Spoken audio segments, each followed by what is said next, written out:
Hello everyone, আমি প্রথম আজকে তোমাদের সাথে শেয়ার করব আমার ক্রেজি ফ্রেন্ডদের সাথে কাটানো সুন্দর একটি দিনের সুন্দর সুন্দর মুহূর্তগুলো।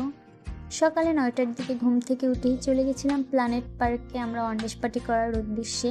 সেখানে গিয়ে আমরা আমাদের জায়গাটা সিলেক্ট করে নিই, দেন ওরা টুকটাক গোছগাছ করতেছিল। গোছগাছ করা হয়ে গেলে এখানে আমার নায়িকা মার্কা ফ্রেন্ডরা ছবি তুলতেছিল যে যার মতো করে। তারপরে এই তো দেখো সবাই মিলে গল্প করতেছিলাম। ভাই কোনো জায়গায় আমাকে দেখতে পাবে না, কারণ এরা হচ্ছে আমাকে ভিডিও করার ছবি তোলার দায়িত্ব দিয়েছে। এই তো তারপর আমার এক ফ্রেন্ড কেকটাকে কাট করে নিল, দেন আমরা একটু ভিডিও করলাম। তারপরে যে যার মতো কেক খেতেছিলাম, গল্প করতেছিলাম, হাসাহাসি করতেছিলাম। ভাই আমরা একসাথে থাকলে নানা ধরনের গল্প করা হয় যেগুলো তোমাদের কাছে বলাও যাবে না। তারপরে এই তো দেখো নায়িকা আমাদের লিপস্টিক দিচ্ছে। এই তো তারপর আমরা একটু সবাই মিলে গেমস খেলতে নিয়েছিলাম। এখানে ওরা আমারই ধরছে, আসলে আমি বুঝতে পারি নাই যে ওরা আমাকে কেন ধরছে। আমি বলতেছিলাম আমাকে কেন ধরছে, আসলে এটা নাকি খেলার রুলস, যাকে ধরবে সে আউট। সো আমি আউট হয়ে গেলাম আগেই।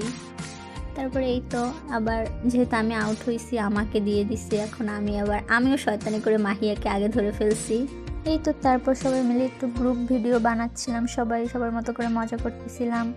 তারপরে আমি আর আমার 2-3টা ফ্রেন্ড মিলে একটু পার্কটা ঘুরে দেখার উদ্দেশ্যে গেলাম। ভিউটা অনেক সুন্দর ছিল। এসে দেখি এখানে তারা টিকটক বানাচ্ছে। ও সরি, টিকটক না, এরা তো আবার রিলস বানায়, টিকটক বলা যাবে না। এদের রিলসের ফাইনাল লুকটা অনেক বেশি সুন্দর ছিল। ভাই মাহি আর লামিয়ার শরীরে এত পরিমাণ এনার্জি যা বলার মতো না। যাই হোক, আজকের দিনটা অনেক অনেক বেশি মজার ছিল। আজকের মতো বাই। আমার ভিডিও ভালো লাগলে লাইক, কমেন্ট অ্যান্ড শেয়ার করে দিও।